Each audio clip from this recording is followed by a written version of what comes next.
Good morning বন্ধুরা, সবাইকে আমার আন্তরিক শুভেচ্ছা রইল। বাডু ঘুম থেকে এখন উঠলো। এখন বাডু একটুখানি ঝিমোবে। আজকে বাডুর আদর নেওয়ার ইচ্ছা নেই। বাডু যদি আদর নেওয়ার ইচ্ছা হয় না, তখন বাডু আমাকে এসে সরাসরি একটুখানি করে, মা আমাকে একটু আদর করো।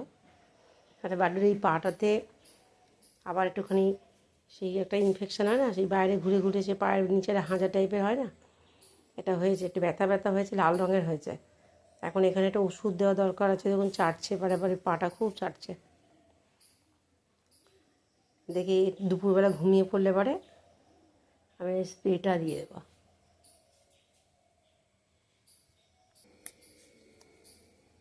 এই স্প্রেটা আমরা কিনেছি অনলাইন থেকে, ফেসবুক থেকে কিনেছি। এত ভালো স্প্রে না, মানে সত্যি সত্যি বিশাল কার্যকরী, খুব ভালো স্প্রে।